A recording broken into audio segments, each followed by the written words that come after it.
Okay, brilliant. Thank you, everyone, again for joining this session.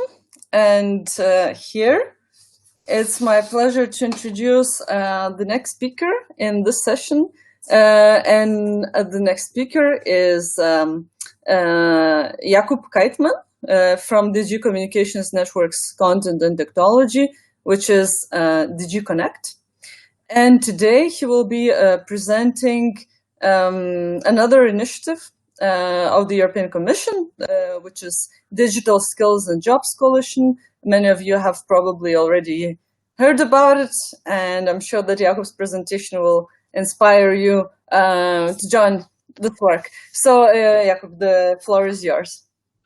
Thank you very much. I'll be talking mainly about one thing, which is the need for cooperation in Europe. But let's go very quickly through the story of the Digital Skills and Jobs Coalition, especially this year. The initiative is, of course, much older, but this year we saw, as everybody probably, the big challenge in the terms of COVID. Now, at the beginning of this year, the situation was that, and this is some latest data from the DESI Digital Economy and Society Index, that are around 4% or less than 4% of total employment in the EU were ICT specialists. But we also saw next to this that more than a third of Europe's workforce does not have even the basic digital skills. And the last kind of statistics for introduction is that over 70% of firms report that access to talent is an obstacle to new investments across the EU. So this was the situation in at the beginning of the year, and then of course the COVID came, and here we also see that the companies had really hard time finding the ICT specialists and finding the digital experts. And so we were the Digital Coalition, Digital Skills and Jobs Coalition, has been working already for a couple of years on both fronts, let's say, on the basic digital skills, of course, for a broad audience, but also for the more advanced or even really advanced digital skills for ICT specialists, because we see that we need, and this is also confirmed what Andreas said, that we need both of these groups to either increase the digital skills or to have more ICT specialists in Europe, as you see. And the current gap is around 1 million digital specialists in Europe, and we of course need to bridge this gap and especially prevent of widening this. And this quote is taken from the European Strategy for Data, which is one of the key documents on which we base our actions. Of course, also there was this strategy for shaping Europe's digital future,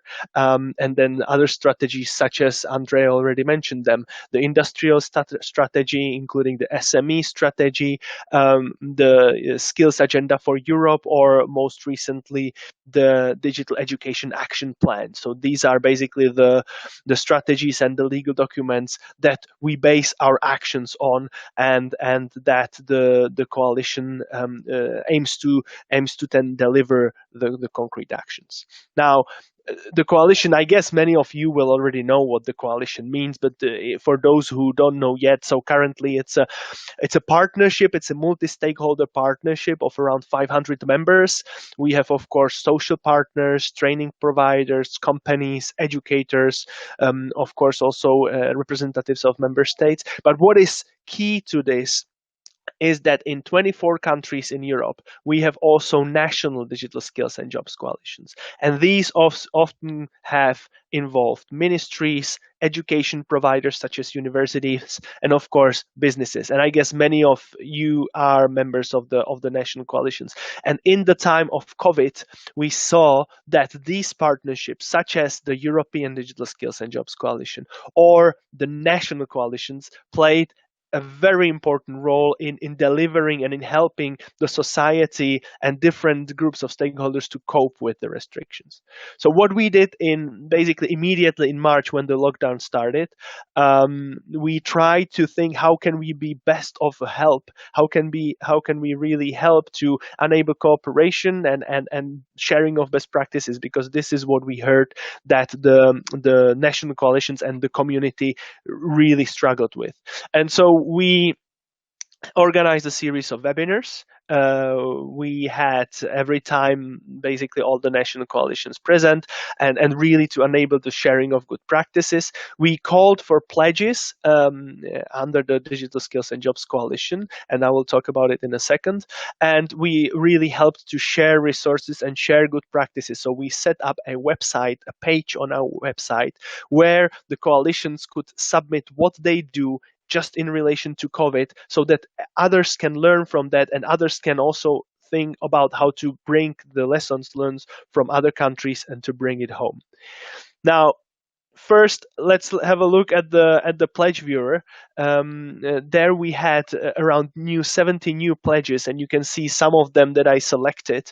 And these are really actions that organizations or companies pledge to do in order to deliver on the digital skills domain. And you see, for example, also Malta eSkills Malta Foundation, one of the pledges that directly impacts the IT professionalism in Malta.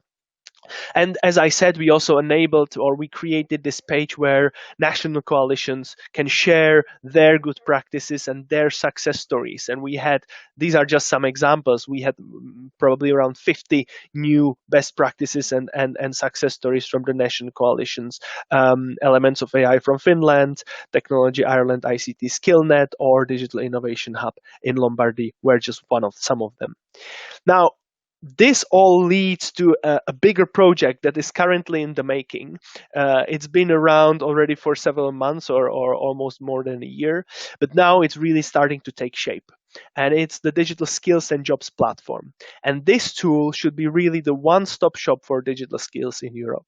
And this is what basically, it would have been great if we could have had it already in March, because all the things that we did since March would have used the Digital Skills and Jobs platform. It should enable collaboration. It should enable more cooperation together, sharing of good practices, sharing of resources, skills intelligence.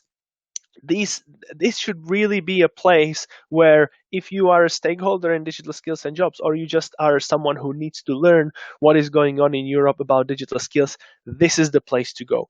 Now, we will be launching this early next year, and of course we would be very much grateful for all of you to participate and to become members of the community and of the private space that will be also there.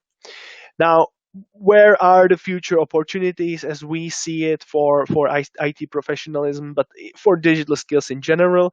Of course, there is the Digital Europe program, which foresees 600 million euros for actions on advanced digital skills, and these would be crash courses for SMEs, job placements, traineeships, other upskilling activities. So there will be more and more actions in this sense coming in through the Digital Europe program, which is the part, of course, of the new next EU budget.